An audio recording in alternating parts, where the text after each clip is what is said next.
If you have a full-time job and you want to get your real estate license, then this video is for you. I've coached hundreds of people in the last 4 years, and the most common type of person I get are people with full-time jobs. Now, it's not a secret why some people are able to get their real estate license while others get stuck and quit. And so by the end of this video, you're gonna know exactly what to do to join that group of people who got their real estate licenses with a full-time job. Now, for people I've helped that have had full-time jobs, the most common thing that I hear is that I don't have time. And that is the #1 problem for anybody trying to get their real estate licenses. These courses are long, they are bloated, they take a lot of time that we just don't have, and a lot of energy that you don't have when you come back from a 9 to 5. But we need to separate two things here. Time and energy are two completely different things. The bigger issue usually is that they are not looking at exactly how much time they have left in the week, and they are not protecting their best energy. And so they try to study when they are in between breaks at work, or when they come back from a really long day, and when they're not able to focus, or they're not able to do that consistently, they feel guilty and they procrastinate. And so it's really easy to feel like you're doing a lot of efforts because you're consistently trying to make this work, but you're simply not able to put the focus in because you're just simply tired. Your brain doesn't have any more output to give you. And so the first thing I would do is not to open my textbook, but to audit my week. So #1, we have to figure out how much available study time do we actually have. You have to look at your week and you have to look at, out of this whole week, how much time do we realistically have that we could give towards the real estate and that we are willing to give. And so before we do anything, you have to look at in your week, how much time do we actually have? And out of that time, how much are you willing to dedicate towards studying? If you work a 9 to 5 and you come back at 6 p.m., let's say every single day, you might have 4 hours before you go to sleep. Now, it would be unreasonable to assume that you're going to study for those full, complete 4 hours a day. And so that's where the second question comes in. How much of those 4 hours daily are you willing to commit towards real estate? And you have to be honest. If you build this around your fantasy self, then your goals are also going to be a fantasy, and you're constantly going to be kicking yourself because you're not going to live up to those expectations. And so when you're looking at how much you are willing to give every single week, we're looking at weekdays and we're looking at weekends. Even though our weekends might be totally free, for example, we're not going to say that we're just going to do 8 hours on the weekends. That might not be realistic. And we also have to look at this in the long term. These real estate courses, no matter how fast you study, they take a while. Especially with a full-time job, they're going to take a few months. So what you want to do is you want to look at what type of schedule could I give myself that I would be able to sustain for 6 to 10 weeks without hating my life. Now, once you know your time, the next mistake is probably even worse. And this is assuming that all your hours are equal. They are not. This is a huge mistake I used to make when I used to do my real estate courses, and this is treating everything the same. Treating evenings the same as early mornings. Treating your lunch breaks at work the same as your lunch breaks on the weekends.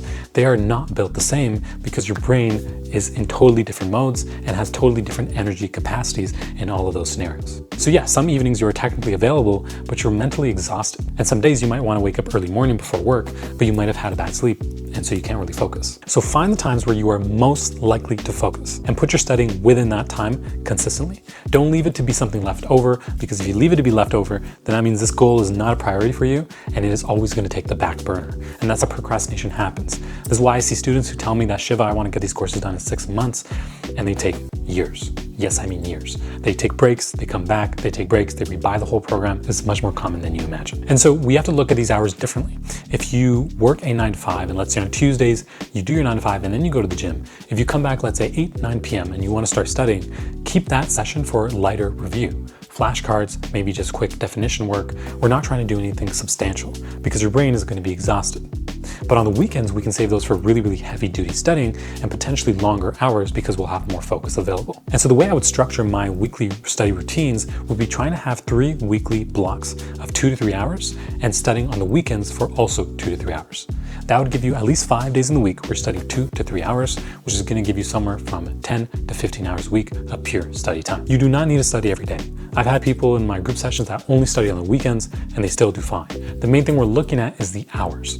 Now, naturally, studying only on the weekends is tough because that means you are doing nothing until the next weekend.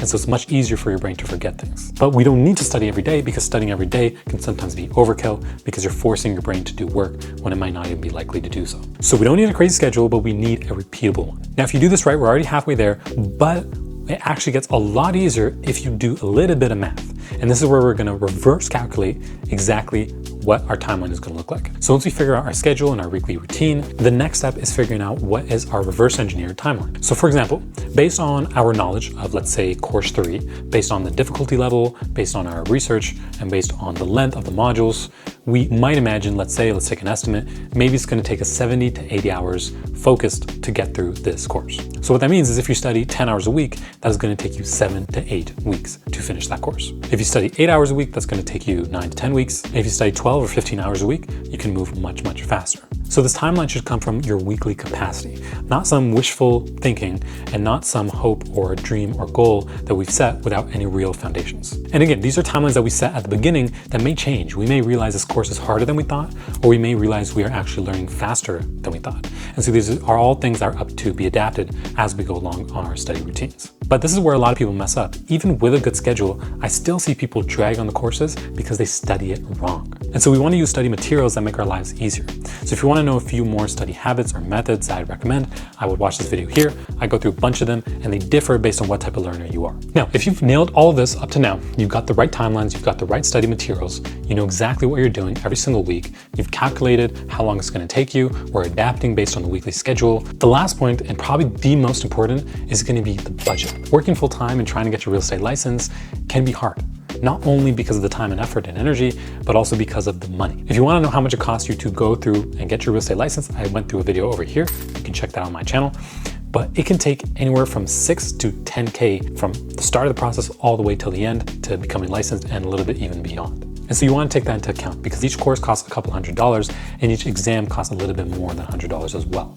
And so over time they can add up, and depending on how you get paid or your financial situation, it can be difficult to do these courses back to back to back. And so that might play a factor into the timeline or your goals of when you want to be licensed. So if you got nothing from today's video, the most important thing I want you to remember is that we have to be realistic with our timelines. Working full time and trying to get your real estate license is hard for many reasons, but the most important one is that people say they don't have time when really they're not using their energy in the most optimized ways. So do not guilt yourself and do not let yourself procrastinate because you feel like you're not cut out for this. You are. You just got to get through these courses, and once you do, the job is a totally different ballgame. So thank you so much for watching. Leave a like, subscribe, comment, share this with someone if you feel like it would help them, and I will see you guys in the next video. All right.